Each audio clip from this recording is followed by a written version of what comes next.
Hello, Locust Lou. Today, I'm going to read you Mr. Sneeze by Roger Hargreaves. This is Coldland, which is a country somewhere near the North Pole. The weather in Coldland is winter all the time. And when it isn't snowing, it's freezing. And when it isn't freezing, it's snowing. So you can imagine how cold it is. Because it's so cold in Coldland, everybody who lives there is cold as well. You can tell if someone comes from Coldland because everybody there has a red nose. And people in Coldland aren't the only ones with red noses. In Coldland, you can see the red-nosed dogs chasing red-nosed cats, chasing red-nosed mice. In Coldland, you can even see the red-nosed elephants. Oh, wow, red-nosed elephants. And what you hear most of the time in Coldland is a noise that sounds like this. A tissue! The sound of the sneeze is very common indeed in Coldland, which is not very surprising, is it? This is the story of Mr. Sneeze, who lived in a small snow-covered cottage in Shivertown, the capital of Coldland. There's his snow-covered cottage.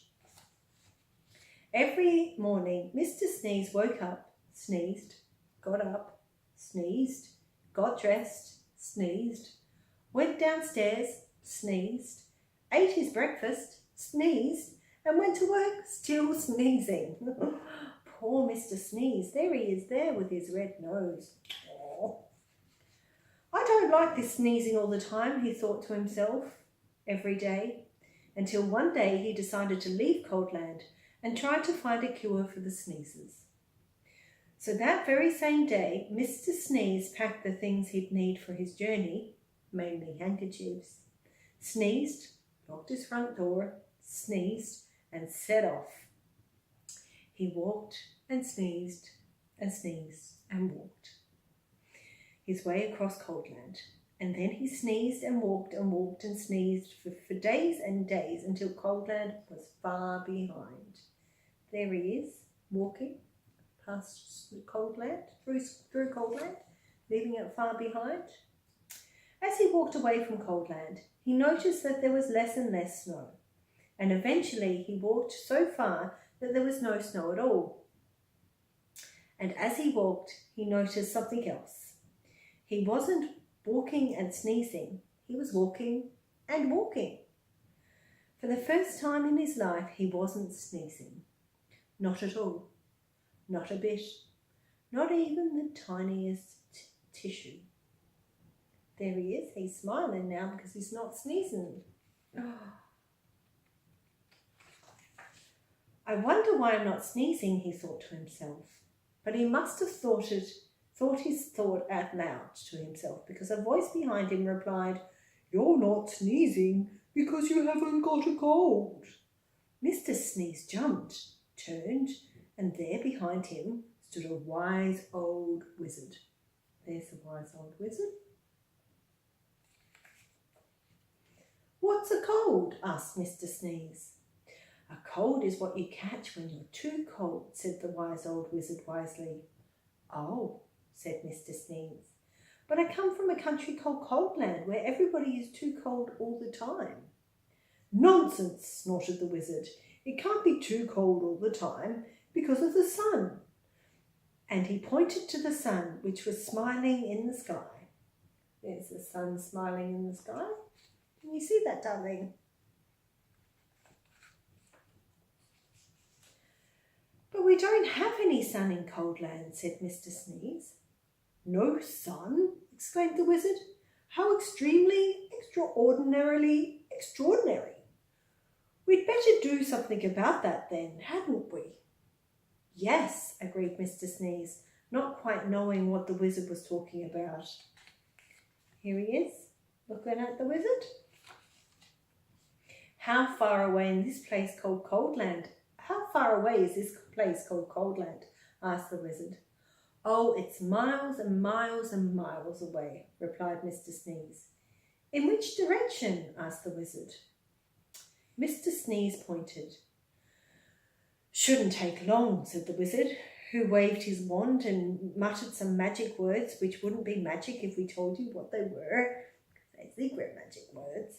There's the wizard muttering his words, waving his wand. Whatever those magic words, they worked.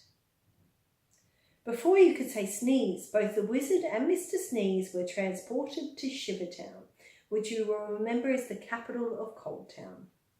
As usual, it was snowing. I say, this is a cold, gloomy place, said the wizard. A tissue, replied Mr. Sneeze, who had started sneezing again. There they are back in Coldland, and it's still snowing. Coldland certainly needs some sunshine, said the wizard, and that's going to take some rather special magic. Please hurry up, said Mr. Sneeze, who was rapidly turning into a snowman. Now, said the wizard, ignoring him, I'm going to say some magic words and I want you to sneeze 3 times immediately after. There's Mr. Sneeze. The wise old wizard then held up his magic wand and muttered some more magic words, which again wouldn't be magic if we told you what they were. A tissue, a tissue, a tissue, sneezed Mr. Sneeze. Then quite suddenly, as if by magic, which indeed it was, the sun came out from behind the big black clouds and it stopped snowing. There's the sun coming out from the clouds. There now, said the wizard, that should stop the sneezing.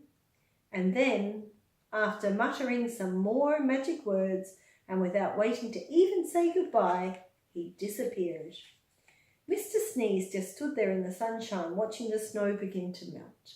There's Mr. Sneeze in the sunshine watching the snow melting. After that, the sun shone every day, and today Coldland isn't anything like it used to be. You can't see red-nosed dogs chasing red-nosed cats, chasing red-nosed mice anymore. And these days, the sound of the sneeze is a very uncommon sound indeed. And even Mr. Sneeze doesn't sneeze anymore. There's Shivertown, and it's sunny, and it's not snowing. And that isn't the only thing different about Mr. Sneeze, as he discovered himself when he looked in the mirror one morning. Can you see what is different about Mr. Sneeze? Can you see? There might be something different here and here. It happened one other time too. See if you can find the page where that was. Go see if you can find the page where Mr. Sneeze lost his red nose. Good night.